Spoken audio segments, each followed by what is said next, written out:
को नमस्कार। कितनी क्लासें हो गई आपके आज? 3 हो गई। कौन कौन सी? एक साइकोलॉजी की, मीन्स शिक्षण अभिरुचि, और फिर भूगोल। तो अभी एक विषय जो आप हमेशा पढ़ते ही आए हो, फिर भी उस विषय के संदर्भ में अपन बात करेंगे। आपकी 20 सारे 20 वाले हो लगभग का, या CUT वाले हो? दोनों क्यों? 20 फॉर्म भर रखा हुआ है ना।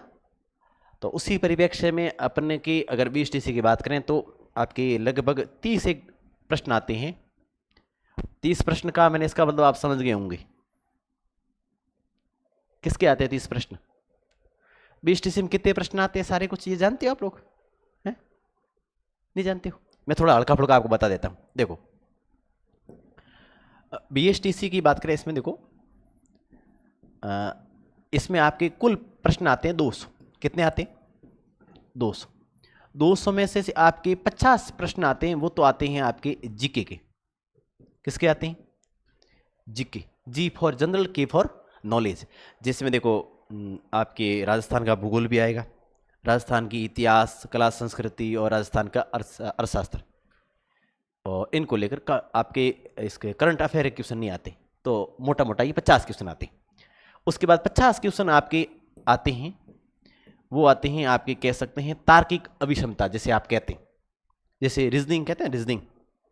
रीजनिंग को मेंटल एबिलिटी कहते हैं। मेंटल कहना मतलब ये किसका हुआ, मतलब मेंटल वो नहीं है। मेंटल एबिलिटी अपन के तार्किक अभिक्षमता या रीजनिंग कहते हैं अपन। उसके 50 प्रश्न आते हैं। फिर रहे आपके 50 प्रश्न आपके आते हैं, वो आते हैं आपके, एक शब्द आपने सुना होगा इंग्लिश में, टीचिंग एप्टीट्यूड, शैक्षिक अभिवृत्ति, जैसे आप अभी पढ़ा रहे थे सर वो पहले। उसके 50 प्रश्न आते हैं। 150 हो गए। अब आपके प्रश्न रहे पीछे कितने? 50 प्रश्न। और 50 प्रश्न हैं, ये होते हैं भाषा के। किसके होते हैं? भाषा के। अब भाषा कितनी है? आप 12वीं पढ़ी, 2 भाषाएं थी आपकी, हिंदी थी और एक अंग्रेजी थी। इसका मतलब है कि अब आपके हिंदी के भी पूछे जाएंगे और आपके अंग्रेजी के भी। हिंदी के क्वेश्चन आते हैं, उनकी संख्या होती है 30, और अंग्रेजी के जो क्वेश्चन होते हैं उनकी संख्या होती है आपके 20। यानी कुल मिलाकर अगर इनकी बात करें, प्रत्येक जो ये प्रश्न है वो आपके कितने अंक का है? 3 का। इसका मतलब ये है कि पेपर कितने अंक का है आपके? 600 का। उसमें अगर हिंदी विषय की बात करें तो ये होती है आपके कितने अंक की? 90 अंक की। 90 अंक, समझ रहे हो ना भाई? 30 प्रश्न है और एक प्रश्न 3 नंबर का है। इसका मतलब कितने होंगे? 90। तो 90 नंबर के आपके हैं हिंदी। और अपन जो बात करेंगे स्पेसिफिक, वो हिंदी विषय से ही संबंधित बात करेंगे कि आपके किस प्रकार के प्रश्न रहते हैं, कौन कौन से अपन टॉपिक पढ़ने हैं, सिलेबस में कौन कौन से होते हैं, वो तमाम प्रकार की बातें। तो ये मोटा मोटा आपको हो गया है। और अभी मैं अपना बताऊं आपको, तो अपन जो बात करेंगे वो किसके संदर्भ में करेंगे? हिंदी विषय की। हिंदी आप पढ़ते ही आए, है ना? हिंदी पढ़े, हिंदी अनिवार्य। उसमें आपने, सर ने आप लोगों को व्याकरण पढ़ाई होगी, पढ़ाई व्याकरण, कुछ याद है व्याकरण में? है ना? आपके सिलेबस में क्या क्या, मैं थोड़ा बता देता हूँ व्याकरण में, अगर इस हिंदी व्याकरण की बात अपन करें तो।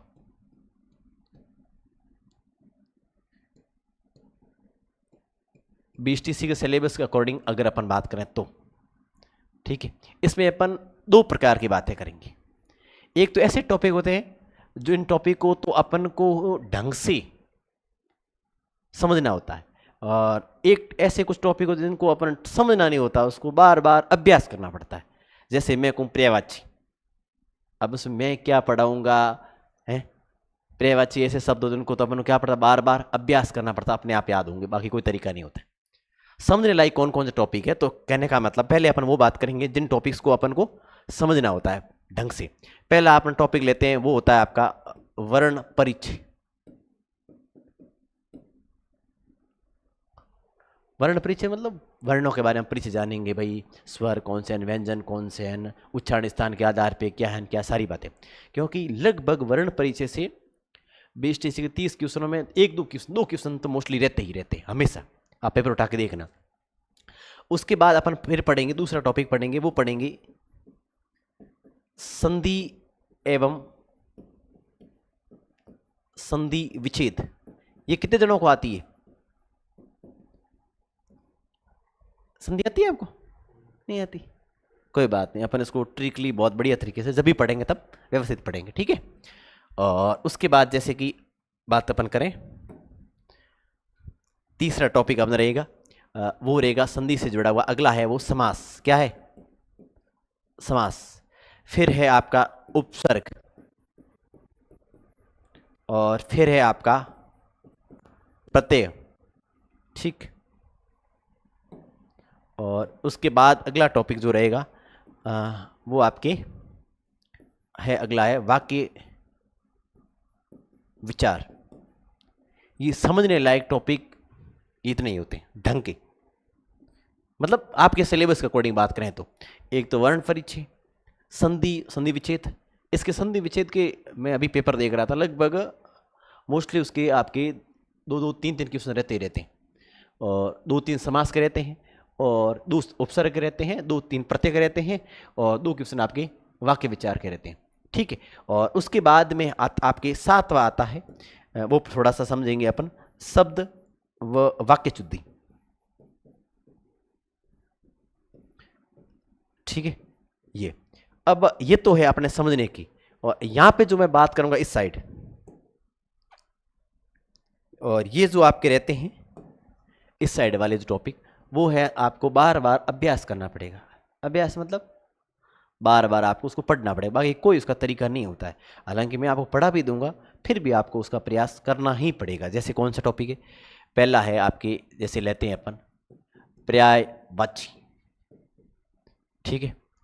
एक दो प्रश्न फिक्स से आता है। उसके बाद मैं आपको इंपॉर्टेंट है वो आपको अवश्य बता दूंगा, बाकी लेंथी रूप में आप बड़े स्तर पे पढ़ लेना। ठीक है। और उसके बाद रहता है आपके, अगला है वो आपका विलोम शब्द।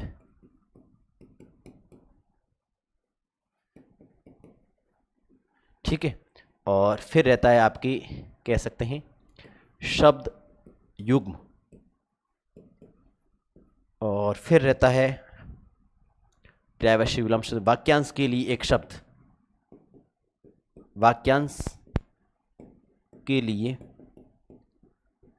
एक शब्द। कितने हो गए? ये टॉपिक है। शायद इसमें से मुझे नहीं लगता कोई और, मैं और आपका सिलेबस देख लेता हूं।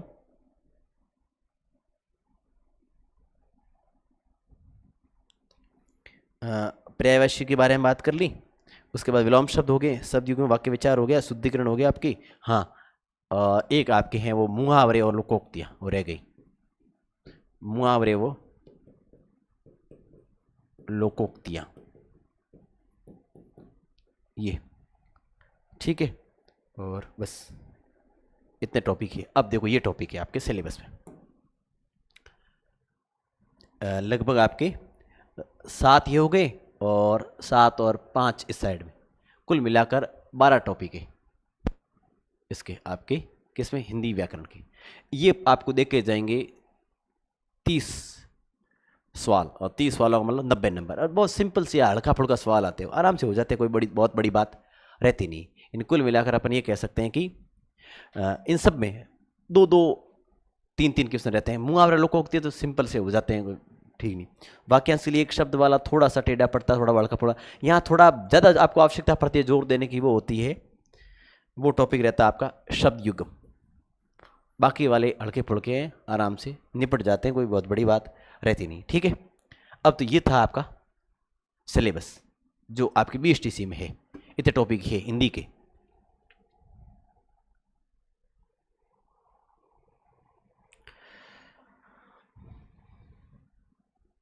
तो हो गया, कितने टॉपिक हो गए? 12 टॉपिक ये। ठीक है। कभी इसका कभी कभी पढ़े हुए हैं, याद है थोड़े बहुत? संधि उन्धि, संधि कितने प्रकार की होती है? बिल्कुल बेटा, पढ़ी नहीं, 12वीं में नहीं है आपके, व्याकरण नहीं थी है? ऐसे कैसे?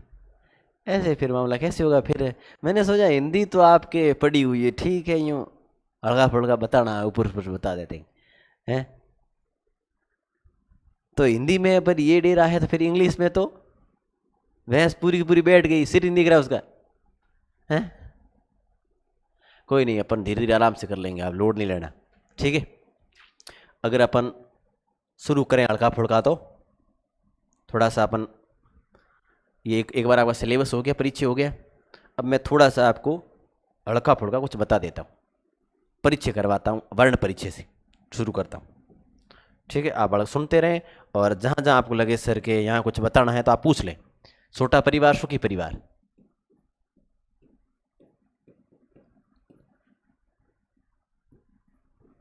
ठीक है, क्योंकि आपने सिलेबस देखा है, इस सिलेबस में पहला टॉपिक क्या है? वर्ण परिचय, मतलब बारहखड़ी अ आ, उसका परिचय करवाऊंगा मैं आपको। हालांकि आपने पहले पढ़ रखा है, फिर जब आप स्कूल गए तब मास्टर जी ने ये पढ़ाया, एक लड़के को खड़ा किया आगे, वह बोल रहा अ आ ई, आप पीछे धा धू अ आई, ऐसे ही बोलते थे हैं? नहीं बोलते थे हैं? आपने 12वीं कहाँ से की बेटा? अपेक्स से। आपने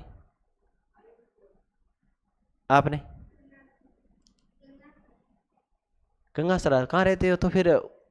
आप गंगासरा के वो उधर है ना, उधर ही मैं ही पढ़ाता हूँ। ठीक है, कोई बात नहीं। बहुत बड़ी अच्छी बात। तो बेटा आप हाई स्कूल है तो वहीं के रहने वाले हो, उस क्षेत्र के क्या? यहाँ से जाते हो साइड? ठीक, अब सुनो, मैं थोड़ा इसका आपको परिचय करवाता हूँ। सिलेबस हो क्या? ये सिलेबस है, 12 टॉपिक है। ठीक है, 12 टॉपिक में एक बार वापस बता देता हूँ।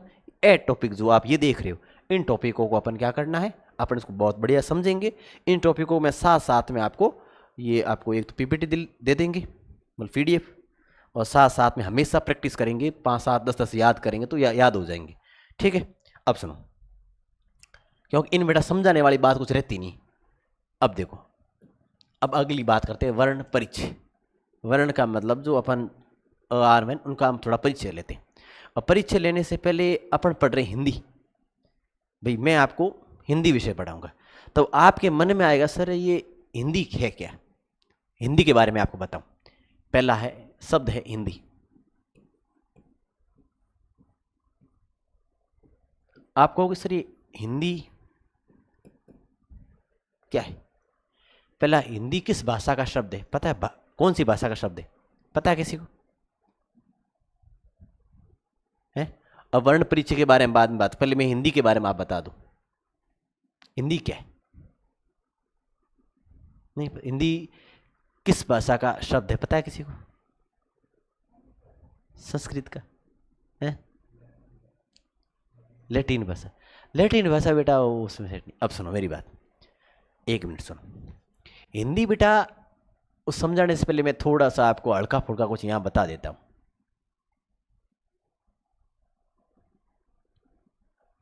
आप ये क्या है? हाँ हाँ, भारत का ऊपरी हिस्सा, उत्तरी हिस्सा?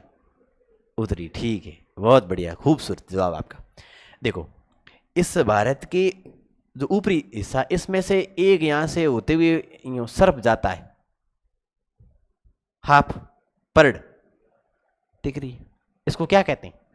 सिंधु नदी, है ना? इसको अपन क्या कहते हैं? सिंधु नदी। तो ये है बेटा आपकी कौन सी नदी है? सिंधु नदी। ठीक है, ये भारत के ऊपरी भाग से। और भी नदियां हैं कुछ। कितने सारे विद्यार्थियों की 12वीं में भूगोल सब्जेक्ट थी, आपके नहीं थी? आप साइंस के हो, बाकी आपके भूगोल थी। भूगोल थी तब आप 11th में थे 11th में? 11th की नहीं की? 11th में आपने 2 किताब पढ़ी पढ़ी एक तो पढ़ी भौतिक पर्यावरण, याद है? 11वीं में पढ़ी। दूसरी किताब पढ़ी भौतिक भूगोल के मूल सिद्धांत, पढ़ी। भौतिक पर्यावरण जब पढ़ रहे थे उसमें आपका दूसरा पार्ट था, ठीक है, अफवाह तंत्र वगैरह का तीसरा पार्ट था, अफवाह तंत्र। उसमें आपने पढ़ी होगी 3 नदियां कुछ पढ़ी होगी, सिंधु नदी का अफवाह तंत्र, और उसमें आपने पढ़ा सिंधु के बाद में आपने पढ़ा झेलम जाती है, झेलम के बाद सिनाब, रावी, व्यास, सतलज, है ना? पढ़ी थी आपने? कुछ याद है? अब उतनी बात आपको याद नहीं रखनी, भूगोल वाले सर बताएंगे। ठीक है, मैं आपको क्या कह रहा हूं कि बेटा ये सिंधु नदी है, ठीक है। अब ये सिंधु नदी है, इसके आसपास वाले भाग में लोग रहते हैं, रहते नहीं रहते भाई? भाई रहेंगे, सीधी सी बात है, भाई नदी है, पानी मिल रहा है, आसपास फसल बोओगे तो खेती बाड़ी आराम से कर सकते हो, बढ़िया ढंग का। ठीक है भाई, आपको अपने यहाँ पर अपन एक फसल लेते हैं, वही बारिश होती तब। कौन सी फसल है? रबी खरीफ है? भूगोल वाले यार ना कटवा रहे हो मेरी हैं। कौन सी फसल लेते हैं अपन? खरीफ लेते हो। अब खरीफ आप लेते हो, अगर अपने पास पानी की व्यवस्था होती रबी भी ले सकते, और थोड़ा मौका मिले जायद की ले लेंगे, पर ये सारी सुविधा वहाँ है क्योंकि जहाँ पानी है वहाँ सब कुछ है।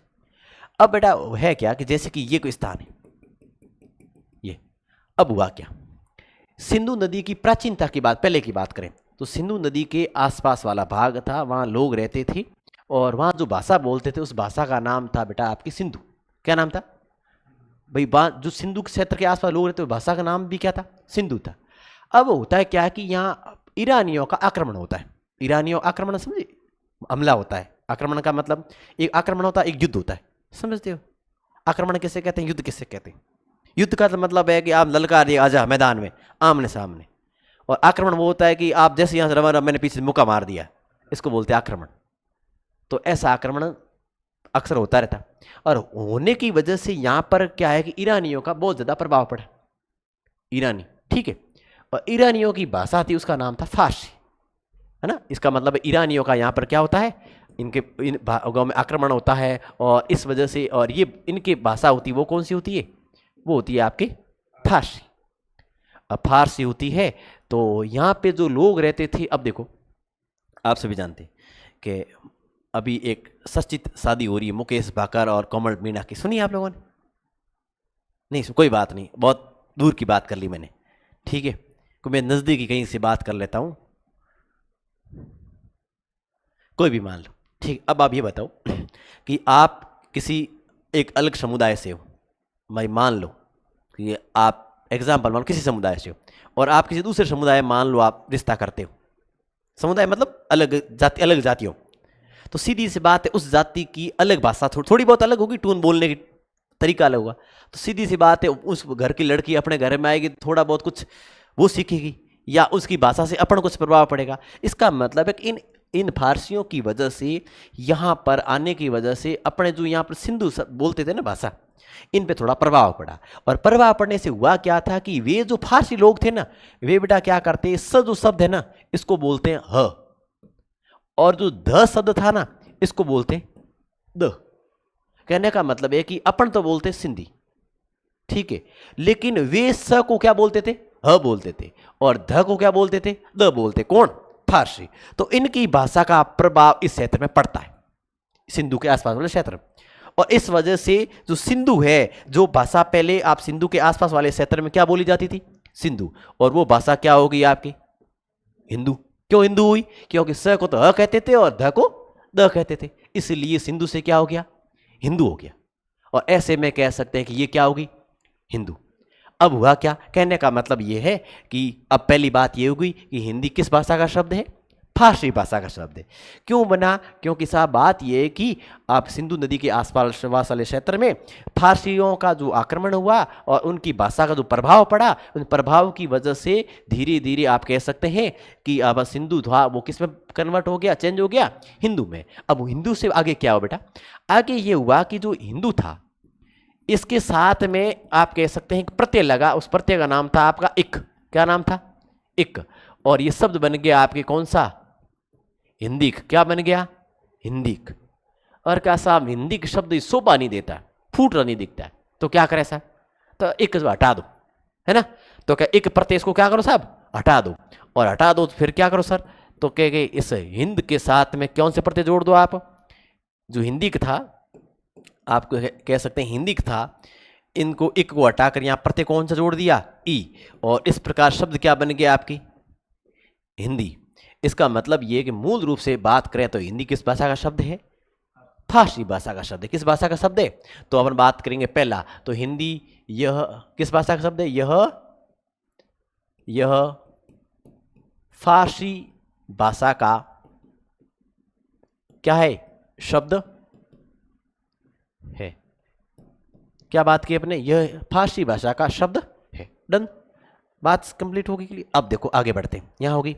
अब देखो, अब इस शब्द की उत्पत्ति कैसे हुई हिंदी की, आपने जान लिया कैसे उत्पत्ति हुई बेटा। वो अपने बात की भाई के सिंधु नदी के आसपास लोग थे, कौन सी भाषा बोलते थे, सिंधु बोलते थे, लेकिन वहाँ ईरानियों या आप कह सकते हैं कि आपके फारसी लोग, ठीक है, उनका यहाँ पर क्या होता है, यहाँ आक्रमण होता है, और उनके प्रभाव के कारण जो अपन कह सकते हैं कि भाषा के स्वरूप में क्या आ गया, परिवर्तन आ गया। कैसे आ गया सर, कि भाई आप कैसा था अपने वाला, वो उसको बोलते थे वे, और ध को वे क्या बोलते थे, द बोलते थे, और इस वजह से सिंधु से हिंदू हो गया, एक प्रत्यय हिंदी का फिर ए प्रत्यय हिंदी शब्द की व्युत्पत्ति हो जाती।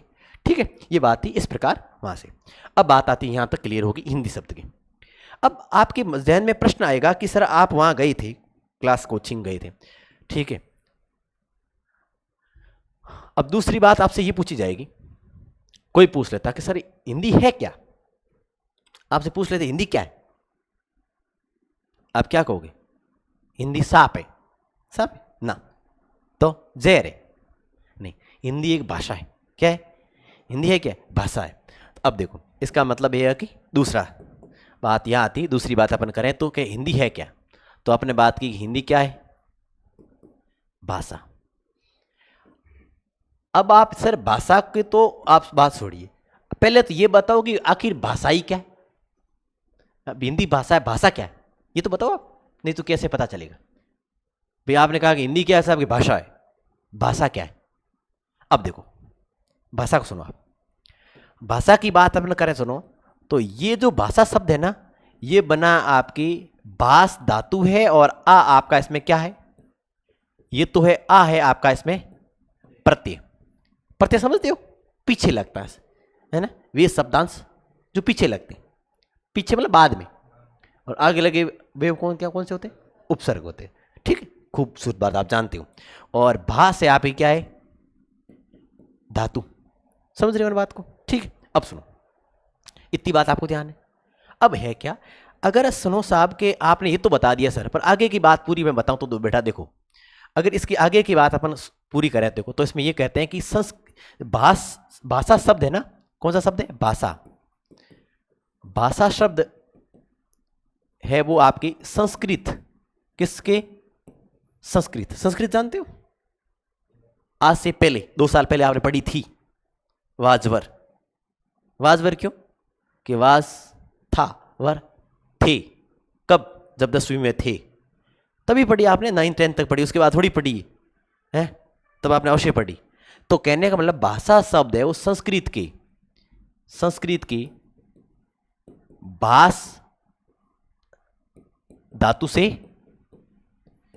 भास धातु से बना है, किस धातु से बना है, भास धातु से बना है, और भास धातु से बना है, तो भास का मतलब क्या होता है, धातु बता रहे सर, है ना, तो भास धातु से बना, और भास का अर्थ बेटा क्या होता है, भास का अर्थ की बात करें, इसका अर्थ होता है व्यक्त करना या कहना, क्या होता है, व्यक्त करना या फिर कहना, समझ रहे बात को, आप कह रहे हो ना, ये क्या है, इसको ही अपन कहते हैं भाष। तो अभी क्या बात की अपने कि देखो भाषा शब्द की बात करें तो भास धातु है, धातु जानते हो ना आप, संस्कृत पढ़ी हो, धातु रूप वगैरह वगैरह, धातु, और उसमें आ इसके साथ प्रत्यय लगा है। अब बात करें तो भाषा शब्द है किसका है, संस्कृत का है, और संस्कृत के भास धातु से बना है, जिसका अर्थ क्या होता है, व्यक्त करना या आपके कहना, समझ रहे हो बात, ठीक है। अब बात आपने कह दी, पर सर भाषा बताओ, भाषा क्या, ये आपने शब्द बता दिया सर, यहां से आया वो, भाषा तो बताओ, आखिर भाषा क्या है, मैं आपको भाषा के बारे में बताऊं। देखो अगली बात करें, भाषा क्या है, देखो अब अपन भाषा के बारे में बात करें तो ये भाषा है क्या, सुनो, भाषा का सीधा सा मतलब ये कि मैं जो कह रहा हूं आपको समझ में आ रहा है, और आप जो कह रहे हो मुझको समझ, मेरे को समझ में आ रहा है, मतलब कहने का मतलब विचारों का आदान प्रदान करना, वही क्या है, भाषा है। भाई मैं जो बात आप तक पहुंचा रहा हूं, आपकी बात मेरे तक पहुंच रही है, इसका मतलब ये क्या है, ये तो भाषा है। तो कहने का मतलब ये है कि अपन बात ये कहते हैं कि देखो भाषा क्या है, तो देखो अपन इसकी परिभाषा कुछ सेट कर, तो ये करें कि भाषा वह साधन है, भाषा वह साधन है जिसके माध्यम से विचारों का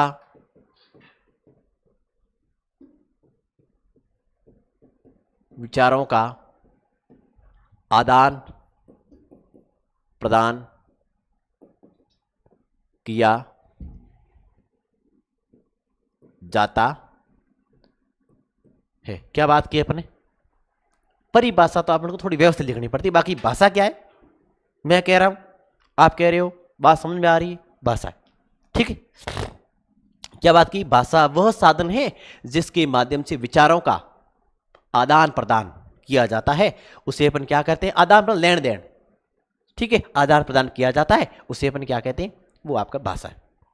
अब देखो, अपन पढ़ रहे हिंदी, हिंदी भी क्या है? भाषा है, ठीक है। कैसी भाषा? राजभाषा है, राष्ट्रभाषा है? मैं बात नहीं करूंगा, राष्ट्रभाषा है क्या राजभाषा है? जब पॉलिटी पढ़ोगे सर बताएंगे, फिर भी ध्यान रखना कि हिंदी कैसी है? राजभाषा है, न कि राष्ट्रभाषा है, ठीक है। और आपने कभी कभी पढ़ी हो संवैधानिक रूप से अनुच्छेद, पढ़ेगी भी अनुच्छेद, जानते हो? पॉलिटी पढ़ी है आपने? 12th में पॉलिटी थी आप किसी की? अनुच्छेद वगैरह वगैरह नहीं पढ़े आपने? संविधान पढ़ा कभी? पॉलिटी नहीं थी आपकी? है राजनीति विज्ञान थी आपकी? है नहीं थी? कोई बात नहीं। तो देखो, तो भाषा वो माध्यम है, तो कोई बात नहीं, बातें हैं मैं आपके वैसे भी नहीं करूंगा, ठीक है। अब देखो, तो पहली बात आपने क्या की? भाषा वह साधन है जिसके माध्यम से विचारों का क्या करते हैं? लेन देन करते हैं, वो क्या है? भाषा। अब देखो, अपन पढ़ रहे हैं कौन सी भाषा? हिंदी भाषा पढ़ रहे हैं। हिंदी भाषा में देखो एक बात है, हिंदी भाषा के दो रूप है। कितने रूप है हिंदी भाषा के? हिंदी भाषा के रूप है। कितने रूप है? 2 या 3? किसी को पता है? 2 होते 3 होते? मैं सुनो, यहां खाली जगह छोड़ देता हूं, मैं यहां लिखूं। एक मैंने लिखा मौखिक, दूसरा मैंने लिखा यहां पे लिखित, और तीसरा मैंने लिखा आपकी सांकेतिक। क्या लिख दिया? सांकेतिक। अब मैं खाली जगह में क्या पढ़ूं? हिंदी भाषा के। आप ही बढ़ना इस जगह को, मैं थोड़ा समझाता हूं आपको। देखो, हिंदी है भाषा, और हर किसी भाषा का अपना खुद का स्वतंत्र व्याकरण होता है। ये अपनी व्याकरण ही पढ़, अंग्रेजी का व्याकरण है, संस्कृत का व्याकरण है। और व्याकरण किसे कहते हैं? देखो, अपन ये कहते हैं कि व्याकरण का मतलब है कि भाषा का वो शास्त्रीय ज्ञान जिसमें कोई चीज ये शुद्ध है कि अशुद्ध है उसका पता किया जा सके, वही तो क्या होती है? आपकी व्याकरण होती है। अब मैं एक आपको शब्द लिख के बताता हूं बेटा। मैंने कहा देखो, कविता, कविता रो रहा है, ठीक है। और मैंने कहा जतीन खेलती है। क्या आप पढ़ो, कविता रो रहा है, सही है? गलत है? नीचे लगा जतीन खेलती है, सही है गलत है? गलत है। तो देखो, भाषा मतलब वो भाषा, वो व्याकरण वो होती है जिसका शास्त्रीय ज्ञान में ये बात की जाती है कि कौन सी बात शुद्ध है, कौन सी बात अशुद्ध है, वो पता चलती है तो है आपकी व्याकरण। अब इसमें आपको पता चल रही है ना, कविता रो रहा गलत है, आपने कहा सर ये क्या है? गलत है। जतीन खेलती है, गलत है। क्यों गलत है साहब? क्योंकि कर्ता पुल्लिंग है, तो क्रिया भी कैसी होनी चाहिए भाई? सॉरी, कर्ता स्त्रीलिंग है, इसका मतलब क्रिया भी कैसी होनी चाहिए? स्त्रीलिंग, जबकि है नहीं। अब यहां पर जतीन पुल्लिंग है जबकि क्रिया कैसी है? स्त्रीलिंग है, इसका मतलब मामला गड़बड़ है। लेकिन ये बात कब पता चली? मैंने लिखा तो आपको देख लिया। मैं अगर बोलता तो मैं ऐसे बोला जतीन खेलती है, तो ये आप कहते सर आप गलत बोल रहे हो। नहीं कहते आप? कहते, क्योंकि सर जतीन खेलता है। मैं कहता हूं राधा नाचता है, आपको सर नहीं गलत है, राधा नाचती है। क्यों? इसका मतलब यह हुआ कि मौखिक और लिखित से तो आपको व्याकरण का पता चल रहा है। मैंने कहा इधर आओ, मैंने ऐसे किया, हाथ से किया, इसमें क्या पता चल रहा है आपको? मैंने कहा लो वो क्या बोलते इसको, वैसे क्या भाई ऐसे करते ना अपन, इसका मतलब ये होता है आप कहाँ जा रहे हो, ठीक है। लेकिन इसमें कहीं भाषा कहीं उल्लेखित हो रही है? इसका मतलब है सांकेतिक भाषा का रूप नहीं है। क्यों नहीं है? क्योंकि ये केवल केवल अपन व्यवहारिक जीवन में अपन इसको क्या करते हैं, काम लेते हैं। क्या लेते हैं इसको अपन? केवल केवल इसको अपन क्या लेते हैं, व्यवहारिक जीवन में काम लेते हैं। इसलिए अपन ये कहेंगे साहब कि कुल मिलाकर अपन ये कहेंगे कि सीधी सी बात है कि भाषा के कितने रूप है? कितने रूप है? 2 रूप है। और वो कौन से? मौखिक और लिखित है। सांकेतिक जैसा कुछ नहीं, क्योंकि सांकेतिक भाषा वो होती है जिसमें आपकी व्याकरणिक दृष्टि से सही है गलत इसका पता करना होता है, जबकि वो पता संकेत में कहीं नहीं हो रहा है। ठीक है, मैंने कहा ऐसे आप करिए, बाहर जाओ। मैंने अभी बोला तभी तो आपने कहा भाई पता चलेगा आपने बोला, इसका मतलब सही बोल रहे हो, सही है गलत है। मैंने ऐसे कहा, इसका कोई मतलब ही नहीं। इसका मतलब केवल व्यवहारिक प्रयोग की जाती है। इसका मतलब भाषा कितने रूप है? 2, लिखित है या मौखिक है। ठीक है, अब सुनो, इतनी सी बात हो गई है तो आगे की बात अपन करते हैं नेक्स्ट। अब सुनो, तो भाषा कितने रूप हो गए? 2, एक हो गया मौखिक और एक हो गया आपकी लिखित हो गया। अब मैं कुछ चीजें आपको थोड़ी सी हल्की फुल्की और कुछ बताना चाह रहा हूं। देखो, मैंने कहा साहब मैं कुछ लिख रहा हूं, भाषा की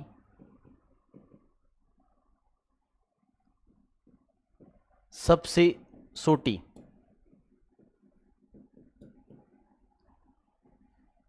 इकाई। ठीक है, आपसे पूछूंगा, आपको आंसर देना है। ठीक है, विचार मंथन करते रहें। दूसरी बात, भाषा की सबसे छोटी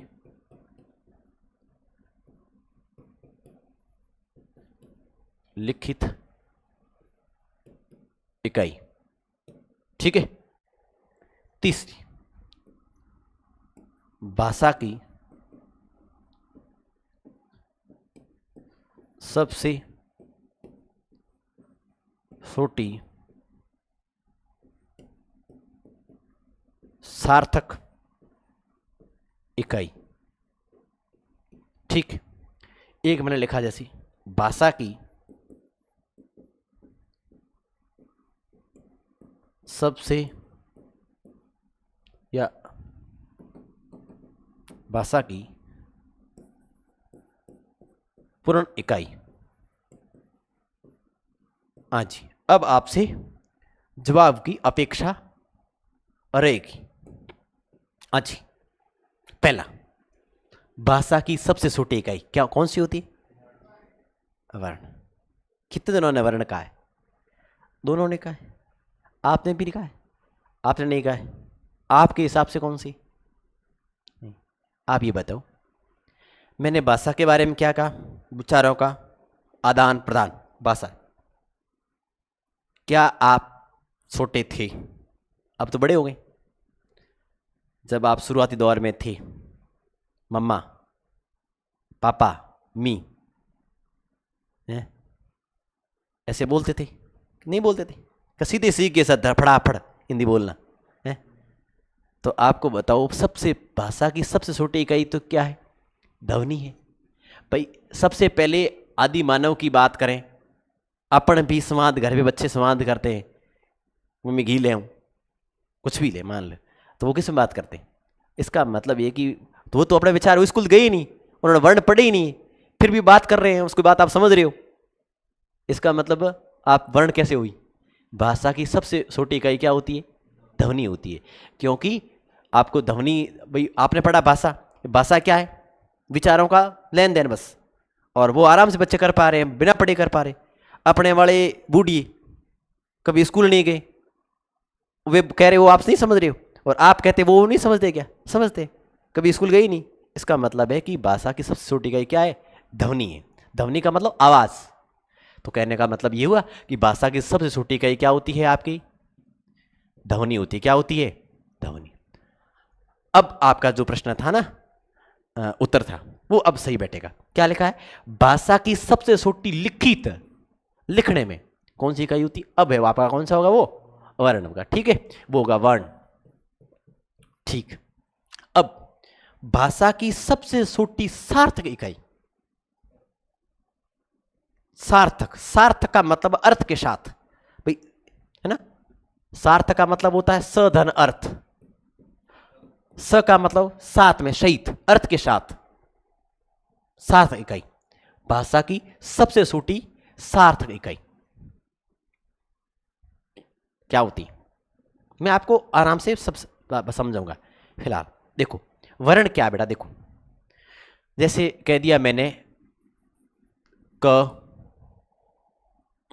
मैंने कह दिया अ, मैंने कह दिया र, मैंने कह दिया म, मैंने कह दिया ल, ये सारे क्या है, वर्णित है। भाई आपने सबसे पहले स्कूल के वर्णमाला सिखाई है आपको, क्या सिखाया वर्णमाला में आपको, पहले आपको सिखाया अ आ, पहली लाइन लिखी अ आ ई लिखी दी, घोटो आपने 10-15 बार 20 बार लिखी, अब लगा कि पक्का हो गया है, फिर अगली लाइन ले क खगड़ ऐसे के, इसका मतलब वो क्या है, वर्ण है, ठीक है।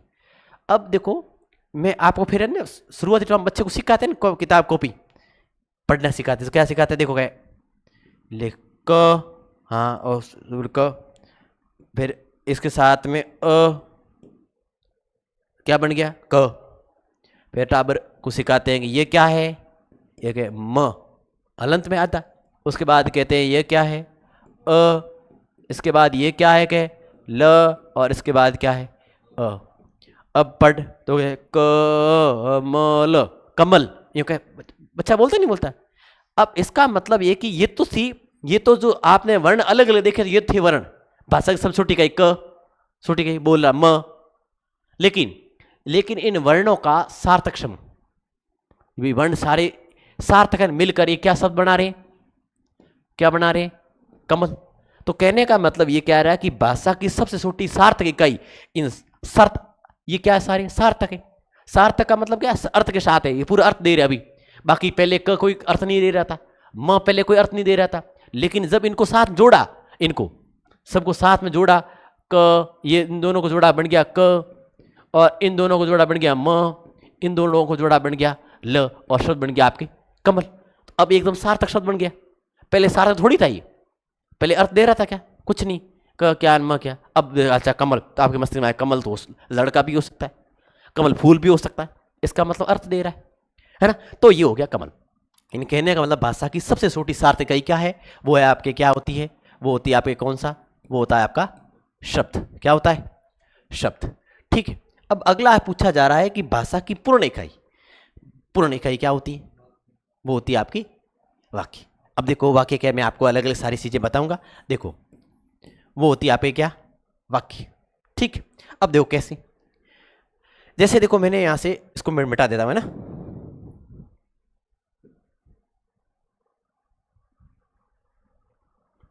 सुनो मैंने इधर मैं ले रहा हूं आपके, मैंने कह दिया देखो कमल घर जा रहा है, ये मैंने बना दिया कमल घर जा रहा है, ठीक है। अब देखो कमल घर जा रहा है, कमल क्या है, कमल क्या है शब्द है, घर क्या है शब्द है, जा रहा है क्या है शब्द है ना। अब आपको पता है कि शब्द, अब इससे भी बड़ी भाषा की इकाई क्या हो सकती है, भाषा के अंदर वाक्य ही बनता है? और भी बड़े बहुत बड़े अनुच्छेद बात करेंगे, लेख की बात करेंगे, निबंध बोलेंगे, कमल घर जा रहा है। तो अब देखो ये कमल है, ये घर है, या जा रहा है, यानी कहने का मतलब है शब्दों का सार्थक समूह, ये शब्द थे। अभी कमल का अपने, कमल का पता चल रहा कमल है, लेकिन एक अर्थ के साथ अभी जा रहा है, अब पता चल रहा है कि कमल क्या कर रहा है, घर जा रहा है। अब आपको पता चल गया कि कमल फूल नहीं है, कमल लड़का है। भी पहले तो आप बसते थे कमल, तो कमल क्या फूल है, कमल लड़का है क्या है। अब आपको पता चले कमल जा रहा है, इसका मतलब फूल तो नहीं, वो क्या है लड़का है। इसका मतलब ये कि कहने का मतलब है कि अभी ये क्या बता रहा है, ये बता रहा है बेटा भाषा की पूर्ण इकाई क्या होती है, वाक्य, जो किससे निर्मित होती है, जो निर्मित होती है आपके शब्दों से, ठीक है। अब बात यहां तक होगी आपके क्लियर। अब देखो, अब मैं आपको थोड़ा सा आगे चलता हूं, अब ले जाने से पूर्व आपको थोड़ी सी मैं बातें और बता देता हूं, सुनो। अगर भाषा के क्रम की बात करें कि कौन सा शब्द कहाँ से पहले कहाँ आता है, कौन आता है, देखो अभी देखो थोड़ा मैं क्रम आपको बता देता हूँ। क्रम क्या है? भाषा में सबसे पहले अपने किसकी बात की, सबसे पहले क्या आता है? ध्वनि आता है, वर्ण आता है? ध्वनि आता है, वर्ण आता है? क्या या वर्ण आता है? भाई देखो अपने सीधी सी बात है, इसको तो याद क्या ही करना। टाबर होता है ना, अब टाबर स्कूल जाएगा तभी तो वर्ण सीखे, उसे पहले वो बातें कर लेता है घर वालों से, है पापा को फोन भी लगवा देता है। इसका मतलब है, कहने का मतलब है सबसे छोटी इकाई में बात करें वो होती है आपके क्या, ध्वनि। ध्वनि के बाद में क्या होता है आपका, वर्ण। और घने सारे वर्ण मिलके क्या बनाते हैं, शब्द। और शब्द ज्यादा मिल जाते हैं तो क्या बन जाता है आपका, है वाक्य। और ज्यादा वाक्य होने से क्या बनता है आपका, है अनुच्छेद। ठीक है। और उसके बाद में क्या बनता है आपका, लेख। और उसके बाद में बनता है आपका निबंध। ठीक है, इस प्रकार ये क्रम आपके चलता है। ठीक है, अब सुनो बेटा, अब आपके मस्तिष्क में एक बात और आएगी, सर आपने ध्वनि बताई, आखिर ध्वनि क्या है? भाई आपसे पूछ लेते कि आपने कहा ध्वनि, ध्वनि क्या है, बताओ ध्वनि क्या है, ध्वनि है क्या? तो देखो मैं थोड़ा सा हल्का फुल्का आपको बता देता हूँ। देखो अभी अपन थोड़ी सी इसके बारे में बात करेंगे। एक तो बात करेंगे अपन ध्वनि के बारे में, किसके बारे में बात करेंगे, ध्वनि। और एक बात अपन ध्वनि की अलावा बात करेंगे, वो अभी जो लिया किसके बारे में, वर्ण की। ठीक है, दूसरी बात अपन किसके बारे में करेंगे, वर्ण की। ठीक है, और तीसरी बात करेंगे, वो करेंगे अपन क्या लिया था, शब्द। ठीक है, उसकी शब्द की करेंगे। और फिर अपन बात करेंगे, वो करेंगे किसकी, वाक्य की। किसकी करेंगे, वाक्य की। अब देखो, अब सुनो, पहले आपसे पूछा जाता है बताओ सर ध्वनि क्या है, तो आप क्या बताओगे? अपन यही कहेंगे सामान्य किसी भी आवाज को क्या कहा जाता है, ध्वनि कहा जाता है। आवाज हुई ध्वनि, सुनाई दे रही का नाम, बस, है ना। तो कहने का मतलब है किसी भी प्रकार की, अपन ये कहेंगे इसकी सामान्य परिभाषा इस प्रकार लिख लेंगे, किसी भी प्रकार की आवाज को, किसी भी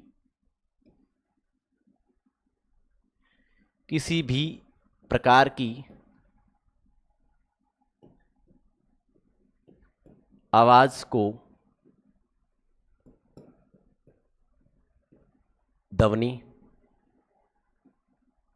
कहा। लेट तो नहीं हो रहा है आपके,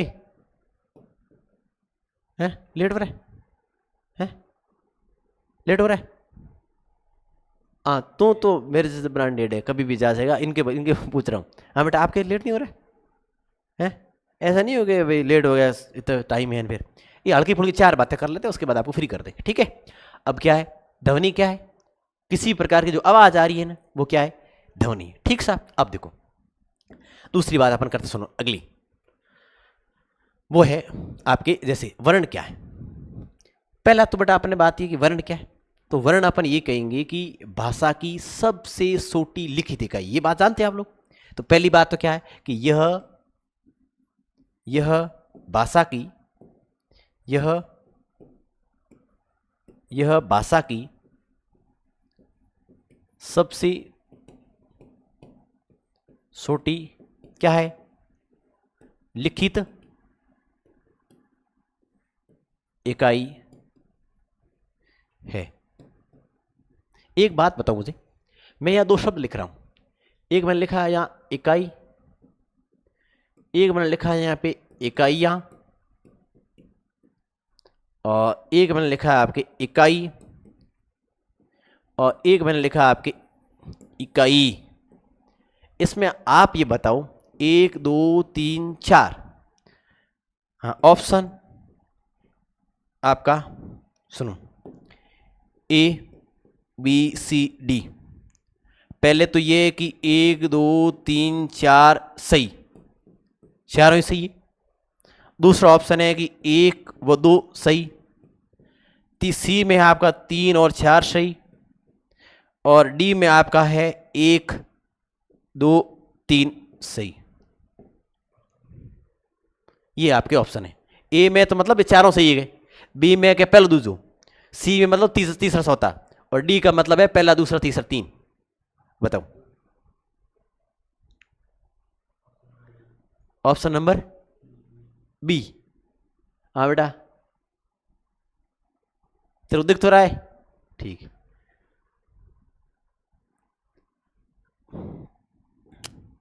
आप लोग मेडिकल पे गए हो? हमारे यहाँ दवाइयाँ मिलती हैं कि ऐसा लिखा मिल देगा आपने? दवाइयाँ देखा आपने? क्या वो गलत है? गलत है ना?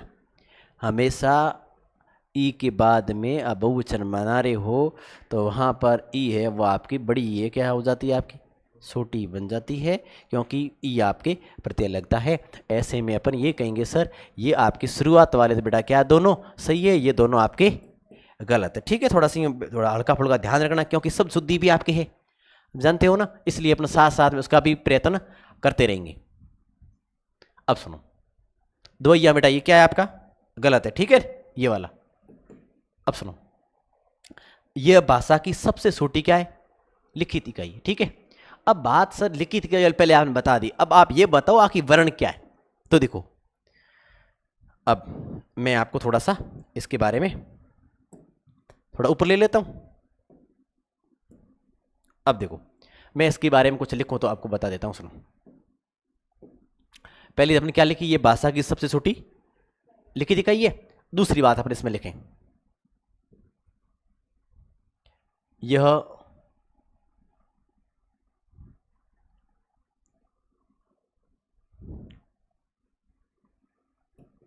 यह भाषा की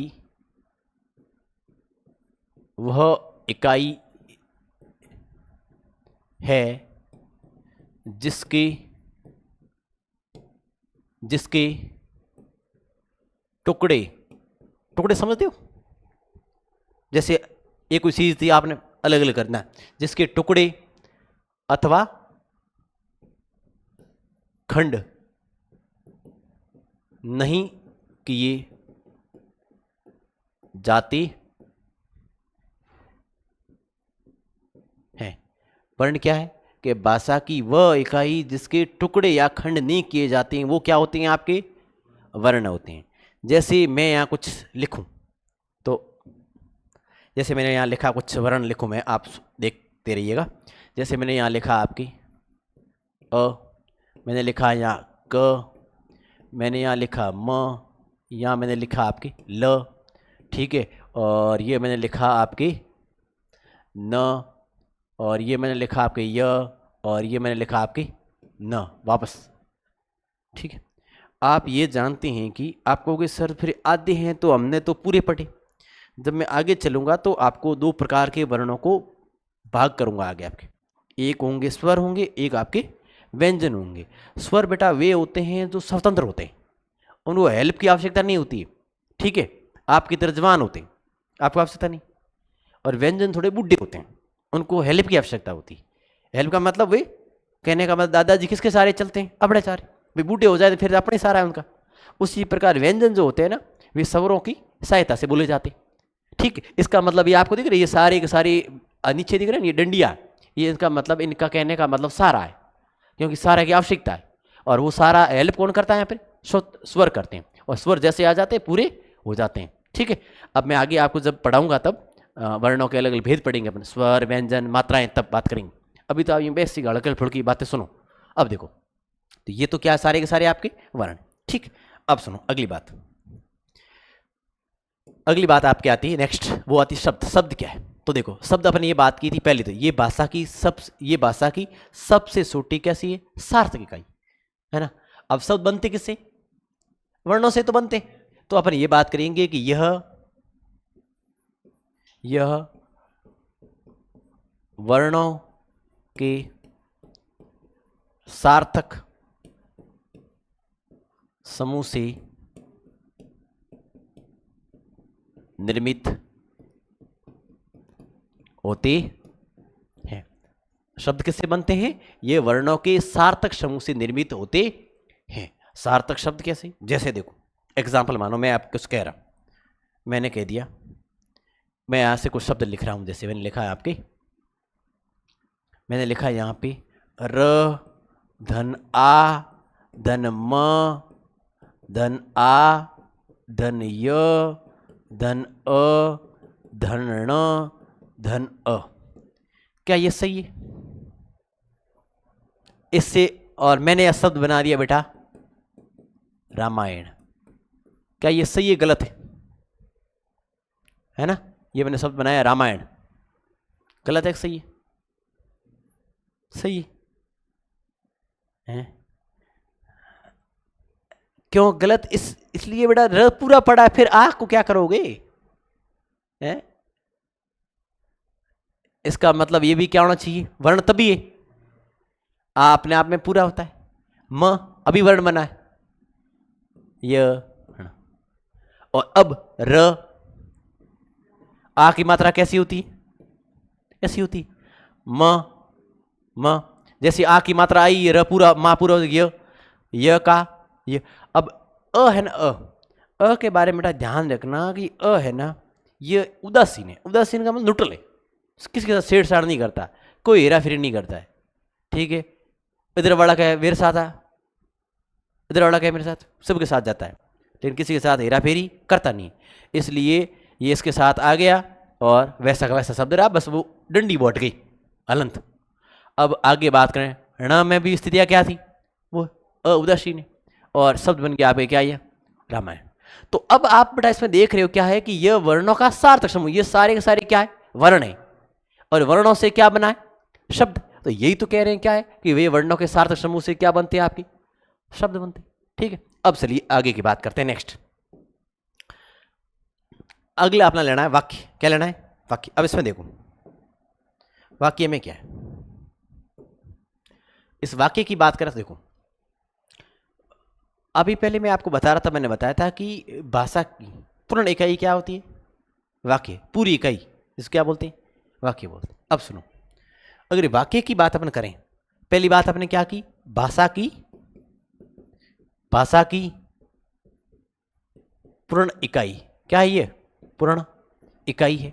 दूसरी बात आपको थोड़ी सी ध्यान रखनी है, वो ये है कि वाक्य का निर्माण किससे होता है? आपने कहा कि शब्दों का सार्थक समूह क्या कहलाता है? वाक्य कहलाता है। शब्दों का अब देखो ये बात करते हैं कि शब्दों का सार्थक समूह क्या कहलाता है? वाक्य कहलाता है। बात समझ रही हो? क्या बात की अपने कि शब्दों का सार्थक समूह क्या कहलाता है? वाक्य। अब देखो सब तो आपके पास थे, कमल था, रामायण था, ठीक आपने पढ़ा, लेकिन इनको अपन क्रम में एक व्यवस्थित बांध देंगे ना, तब अपन को ये पूरा वाक्य सेट हो जाएगा। जैसे मैं एक वाक्य लिखूं, देखो इसको मैं ऊपर कर लेता हूं, मैंने लिखा यहां,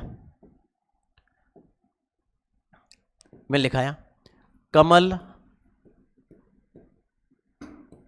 रामायण पढ़ता है। क्या लिखा मैंने? कमल रामायण पढ़ता है। आप सभी को पता है कमल में वर्ण है, वर्णों से क्या बना? शब्द। और रामायण में खूब सारे वर्ण है, वर्णों से क्या बना है? शब्द। पढ़ना भी, पहले पढ़ना में वर्ण है, वर्णों से क्या बना? शब्द। अब 3 शब्द आ गए, कमल भी है, रामायण भी है, और पढ़ता भी है। और आप सभी जानते हैं कि शब्दों का सार्थक समूह, सार्थक मतलब अर्थ देते, सही अर्थ देते, और जब सही अर्थ देंगे वो क्या कहलाएगा? वाक्य। और अब ये क्या है? एक शब्द, दूसरा शब्द और तीसरा शब्द, और 3 शब्दों से क्या हो गया? आपके बन गया वाक्य। और वाक्य में क्या होता है कि जब वाक्य बनता है, उस वाक्य के अंदर 3 चीजें होती है। क्या होती है? 3 चीजें। एक तो होता है आपका कर्ता। क्या होता है? कर्ता। एक तो होता है आपका क्रम, और एक होता है आपकी क्रिया।